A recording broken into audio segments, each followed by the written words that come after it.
आज हम प्रश्न क्रमांक 19 से 24 तक लघुत्तरीय प्रश्नों को हल करेंगे। प्रश्न नंबर 19 है आपका, बच्चों हमने रेखा, रेखाखंड और किरण के बारे में जाना है। किसी तिराहे की सड़कों को किस उदाहरण में रखना चाहेंगे और क्यों? तो सबसे पहले हम कॉन्सेप्ट क्लियर कर लेते हैं कि रेखा, रेखाखंड और किरण क्या है। चलिए इस चित्र के माध्यम से समझते हैं। देखिए इस चित्र में सबसे पहले रेखा दी गई है। तो रेखा क्या होती है? दोनों साइड अनंत तक बढ़ सकती है। और रेखाखंड क्या होता है? जो दो बिंदु रखे हुए हैं। तो रेखाखंड रेखा से ही बनता है, यानी कि ये रेखाखंड हो गया ना, तो ये लेफ्ट में बढ़ेगा और ना राइट में बढ़ेगा, दोनों साइड नहीं बढ़ेगा। ये राइट है, ये लेफ्ट। किरण होती है तो किरण अपने बिंदु से प्रारंभ होकर एक तरफ, जैसे राइट की साइड जा रही है तो अनंत तक बढ़ सकती है। ठीक है, हमने ये तिराहा भी बनाया है समझाने के लिए आपको। ये तिराहा बनाया है तो इस बिंदु से ये रोड जा रही है, ये सड़क जा रही है, ये सड़क जा रही है। ठीक है, ये तीनों सड़कें जा रही हैं तो इन्हें हम किरण मानेंगे। क्या मानेंगे? किरण, क्योंकि ये एक दिशा में, इस दिशा में, इस दिशा में, इस दिशा में अनंत तक जा सकती हैं। तो इसका उत्तर क्या होगा? किरण। ठीक, आप किरण लिख लेंगे।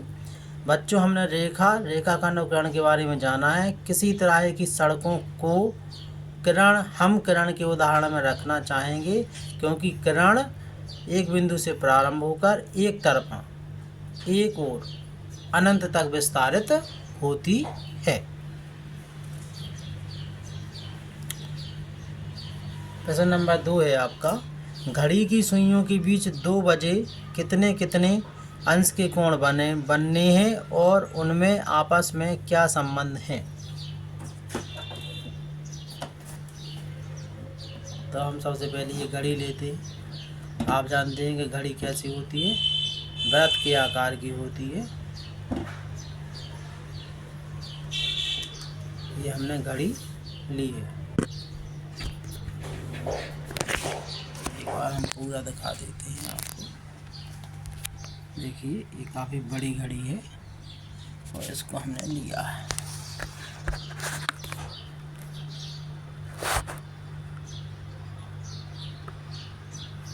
ठीक है, अब हम इसे सेट करेंगे घड़ी को।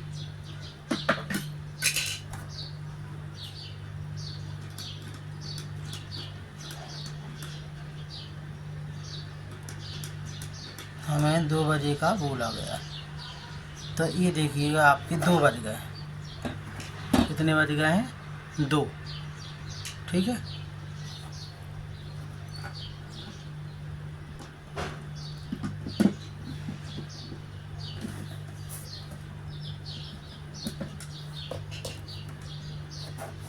ये आपके इस घड़ी में आपको 2 बजते हुए दिखाई दे।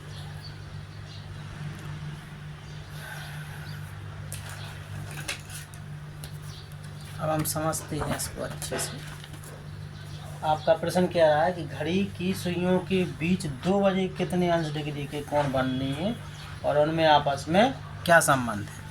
तो ये आपने टाइम देख लिया घड़ी में।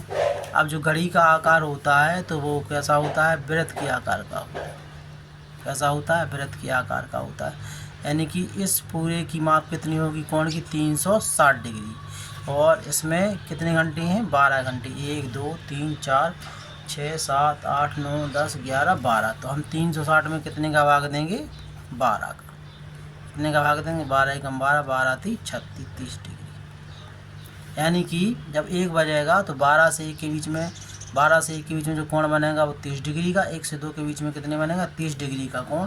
तो यहाँ पे कितने का अगर हम जोड़ते हैं तो 30, कितना जोड़ेंगे? 30 प्लस 30, तो यहाँ पे कितने डिग्री का कोण बनेगा? 60 डिग्री। तो यहाँ पे देखेंगे आप, जो ये है आपका अंतः कोण कितने का बनेगा? 60 डिग्री का। लेकिन अगर हम इसके बाह्य कोण की बात करें तो जो कुल कोण कितने मापनकारी हमने 360 डिग्री, उसमें से अगर हम 60 डिग्री घटा देंगे तो आपका कितना बचेगा? 300 डिग्री। तो ये आपका अंतः कोण हो गया, ये आपका बाह्य कोण। क्या हो गया? आपका बाह्य कोण हो गया। तो इस प्रकार से आप आसानी से समझ गए होंगे। हमारा प्रश्न नंबर 21 है, चांदे की सहायता के बिना एक आकृति बनाइए जिसमें 90 डिग्री, 180 डिग्री और 45 डिग्री के कोण हों। तो आपको क्या करना है, चांदा नहीं लेना है, ठीक है। ये हमारा पेन है और ये हमारी पेंसिल है, ठीक है। तो हमें यहाँ पर क्या करेंगे, एक पहले सीधी लाइन खींच देंगे, ठीक, एक लाइन, फिर एक सीधी इस प्रकार से लाइन खींच देंगे, ठीक है। और फिर इस प्रकार से एक लाइन खींच देंगे, ठीक है। तो यहाँ पे आपका ये कितने डिग्री का कोण बन जाएगा, सीधी लाइन है तो 180 डिग्री का कोण बन जाएगा, ठीक है। और यहाँ पे 90 डिग्री का कोण बन जाएगा और यहाँ पे 45 डिग्री का कोण बन जाएगा। हमने आपके लिए एक TLM भी तैयार की है। देखिए, आप इस प्रकार से रंगीन चित्र बना सकते हैं। पेन की सहायता से पेंसिल से खींच के उसे कलर कर सकते हैं, ठीक है। सीधी रेखा होगी 180 डिग्री का कोण बनेगा, ऊपर सीधी रेखा जाएगी तो 90 डिग्री का कोण बनेगा और फिर मिला देंगे दोनों को तो 45 डिग्री का कोण बन जाएगा। अंग्रेजी वर्णमाला की प्रश्न नंबर 22 है आपका, अंग्रेजी वर्णमाला के कैपिटल अक्षरों की सहायता से न्यून कोण, अधिक कोण एवं समकोण के दो उदाहरण दीजिए। अब इसमें हमें अंग्रेजी वर्णमाला को लेना, तो हम सबसे पहले क्या लिख लेंगे, क्या पूछा है सबसे पहले, न्यून कोण। तो हम यहाँ पर लिख देंगे न्यून कोण। तो न्यून कोण में आपके कौन कौन आ जाएंगे, जैसे कि V अक्षर है और Z अक्षर, ठीक है। फिर क्या पूछा है, अधिक कोण। तो आपके अधिक कोण में कौन कौन आ जाएंगे आपकी है, जैसे X है या Y। अब क्या पूछा गया है, समकोण। तो समकोण में आपके कौन कौन आ जाएंगे, जैसे L है और H है और T। और इन्हें आप बना भी सकते हैं अच्छे से, इस प्रकार से देखिए, जैसे ये H बन गया है आपका, ठीक है। ये आपका V है, M है, X है। ऐसे लेटर्स आप जरूर बनाएं, उससे क्या है आपको बहुत अच्छे से याद हो जाएंगे। K है, L है आपका,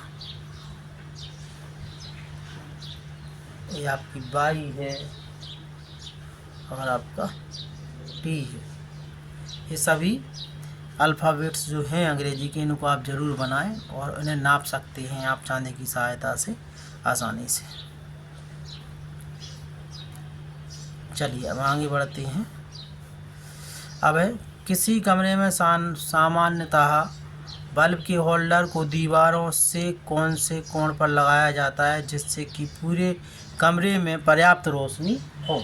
तो हम जानते हैं कि वो झुका हुआ रहता है, तो हम इसका उत्तर हो जाएगा आपका न्यून कोण। हमें न्यून कोण पर लगाना चाहिए बल्ब के होल्डर को, क्या, न्यून कोण पर। अब देखिए, बहुत ही आसान। फिर प्रश्न नंबर 24 में पूछा गया, निम्नलिखित अंग्रेजी अक्षरों में बनने वाले कोणों के नाम लिखिए। तो अभी आपने देखा ही था, पहला है एम। तो जो एम है, तो एम में क्या बन रहे हैं आपके, न्यून कोण। क्या बन रहे हैं, न्यून कोण। न्यून कोण आप जानते हैं, जो 90 डिग्री से कम कोण बनते हैं वो आपके न्यून कोण कहलाते हैं। और के है आपका, तो के में आपके क्या बन रहे हैं, न्यून कोण। इनमें 2-2, 3-3 भी कोण बन सकते हैं, जैसे इसमें न्यून कोण भी बन रहा है और सीधा है तो समकोण भी बन रहा है। और टी है आपका, तो टी में क्या बन रहा है, समकोण बन रहा है, जहाँ पे ऊपर की ओर सीधी लाइन होगी। और जो बाई है, तो बाई की अगर हम अंदर से बनाते हैं कोण, तो क्या बनेंगे आपके, न्यून कोण। क्या बनेंगे आपके, न्यून कोण। यहाँ बाहर से देखेंगे तो क्या बनेंगे आपके, अधिक कोण। क्या बनेंगे, अधिक कोण। इस प्रकार से आपके 19 से 24 तक प्रश्नों के उत्तर हो गए हैं। अगर आपको कोई चीज़ क्लियर नहीं हो तो आप मुझे कमेंट में लिख दें, मैं आपको अलग से वीडियो बना के TLM बना के भेज दूंगा, तो आपको आसानी से समझ में आ जाएगा। Thank you so much and subscribe my channel.